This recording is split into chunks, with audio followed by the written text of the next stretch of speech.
Welcome to the Deep Dive. Today we have a rapid yet deep mission, and it's tailored specifically for you. The market sources you sent over, they paint a fascinating but really confusing picture of the 2025 12-16 landscape.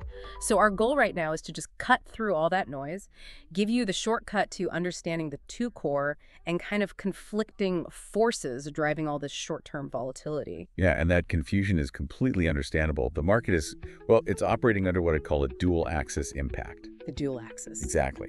And these two forces are almost diametrically opposed. Huh. So on one axis, you've got the Federal Reserve taking very active, very technical, and, stabilizing policy action. Okay. And that's focused purely on liquidity management. But on the other axis, we are seeing these sharp, destabilizing, event-driven moves that are just washing out speculative leverage in crypto and high-growth tech. Right. Understanding the tension between those two is really the key to navigating the next few weeks. Okay, let's unpack this immediately. Because if you're only tracking the big macro numbers, inflation reports, job numbers, you're missing the forest for the trees this week. The real action is in the plumbing. It's all about the plumbing. The core driver is the launch of the Fed's Reserve Management Purchases, or RMP. RMP. And this is being run by the New York Fed's open market desk. Its purpose is, well, it's highly technical, to proactively supplement reserves in the banking system. This isn't just some generic balance sheet thing. It's targeted operational control. Okay, so before we go deeper, we need to put RMP in context for everyone listening. We've heard of QE, quantitative easing, which was like a fire hose, right? Yeah. Flooding the system. Right. And we've heard of QT, quantitative tightening, which was, draining the system. How is RMP fundamentally different from those? That is a crucial distinction. QE was macro. It was about stimulating the economy, suppressing long-term rates. RMP it's micro and it's technical. Think of it this way. If QE was that fire hose, RMP is more like a surgical drip. It's designed to stabilize the pressure in one specific pipe, which is the short-term funding market. So it's a precision tool. A precision tool. The Fed learned from past crises that they need precise control over the reserve system to keep rates inside their target band. RMP is a preemptive tool, purely for smooth market function, not broad economic stimulus. Got it. So less about the economy's direction and more about just maintaining the integrity of the system's day-to-day operations. What's the concrete action we saw this month? So the initial details confirm the Fed has scheduled about $40 billion of short-term security purchases. In the first month alone? In the first month. And it's targeted right at the short-end bills, not long-term bonds. And this RMP injection, it's running at the same time as their other liquidity operations, the standing repo and the ONRRP. Wait, okay, those acronyms, standing repo and ONRRP, can be confusing. So for the listener, how does the liquidity RMP is injecting play with the liquidity the ONRRP is, potentially draining? Well, that's where the control comes in.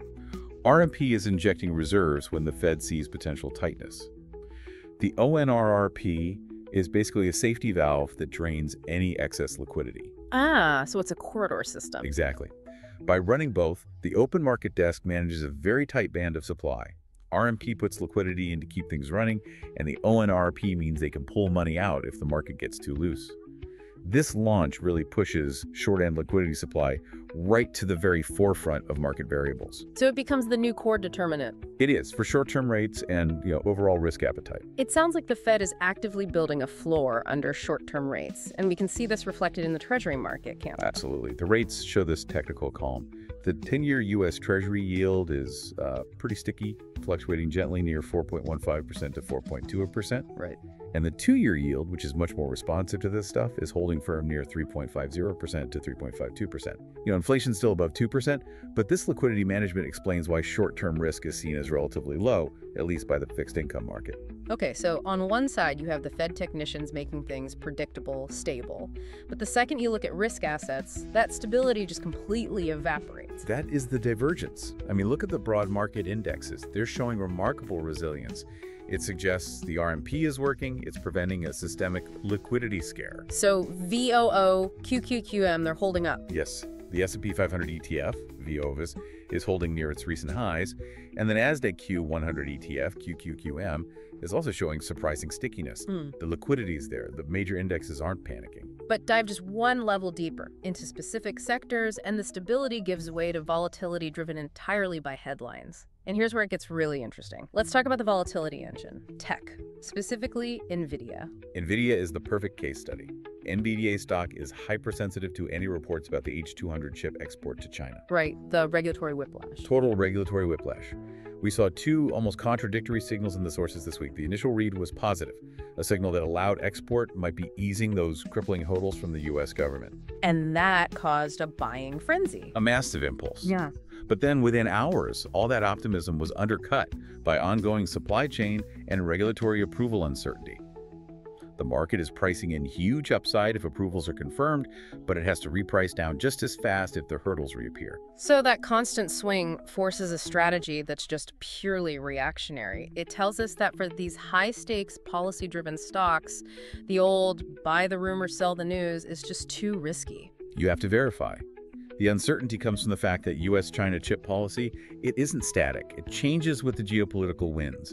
This policy sensitivity is what makes NVDA so reactive. So the opportunity is only there if confirmed orders actually appear. Exactly. Speaking of global forces, we also saw interesting corporate moves in digital finance, basically internationalizing to get away from some of that U.S. regulatory risk. Absolutely. Capital is chasing clear regulatory regimes. Look at Circle Internet Group, CRCL. Their license acquisition in Abu Dhabi in the ADGM jurisdiction is a huge material positive. And why does an Abu Dhabi license matter so much for a company like Circle? Because ADGM, the Abu Dhabi global market, is a recognized, robust regulatory hub. Gaining a license there signals jurisdictional safety and acceptance for USDC. It's critical for long-term adoption.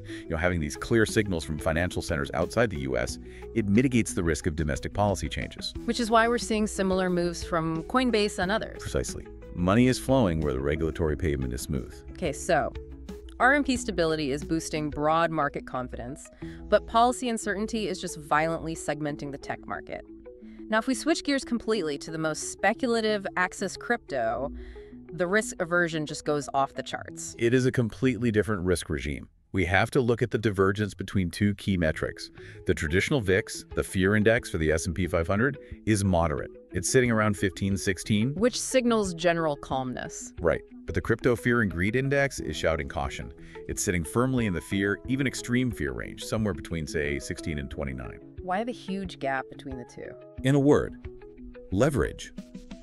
The VIX measures implied volatility on stable, regulated assets. The crypto fear and greed index, well, it measures volatility, momentum, social media, and crucially, the amount of leverage. Its low score right now is a direct result of the massive amount of speculative leverage that just got flushed out of the system. Which we saw happen with that BTC event.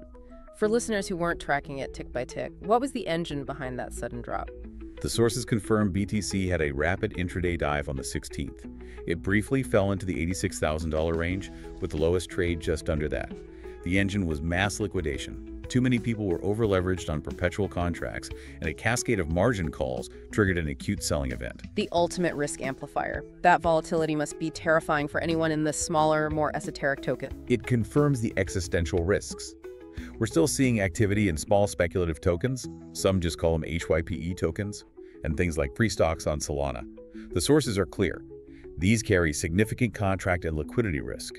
When BTC can drop thousands in minutes, these small tokens, they face catastrophic risk profiles. So it seems like the market believes RMP creates a firewall for the broad indexes, but once you step outside that regulated zone, you're on your own. That synthesis is perfect. It captures the tension, you've got the technical stability from RMP, and then you have the sharp tactical disruptions NVDA policy, the BTC flash crash, which brings us directly to strategy.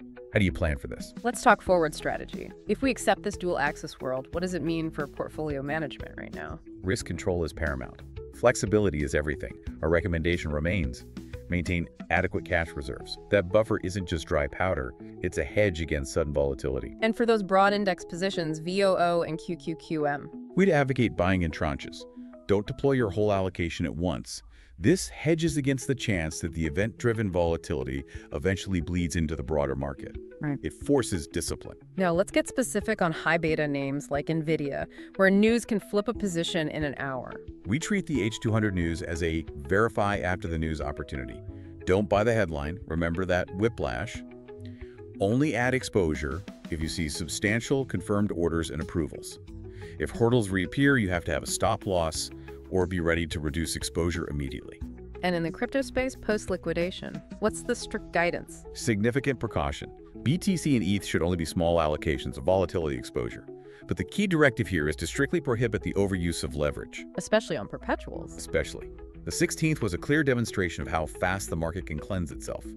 And for those smaller tokens, HYPE and pre-stocks, any participation has to be minimal, and you must do a rigorous audit of the contract terms and risks. Crystal clear risk hierarchy. Before we wrap, what are the critical trigger events listeners need to monitor to see which axis stability or volatility is winning? 3 things. First, the ongoing RMP execution data from the NY Fed. Watch the daily volume. Any deviation is a signal. Second, watch for hard confirmation of NVDA H200 orders, not just rumors. Third, monitor progress on those international regulatory paths for Circle and Coinbase. This deep dive has really highlighted a fundamental paradox.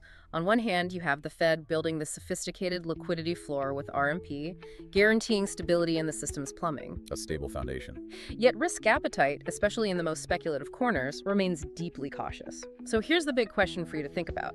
Given that the stability of ETFs like VOO and QQQM relies on their biggest components, how sustainable is that broad market stability if this event-driven volatility keeps shaking foundational assets like major AI chip producers and the whole digital asset ecosystem? That tension is going to define the next quarter.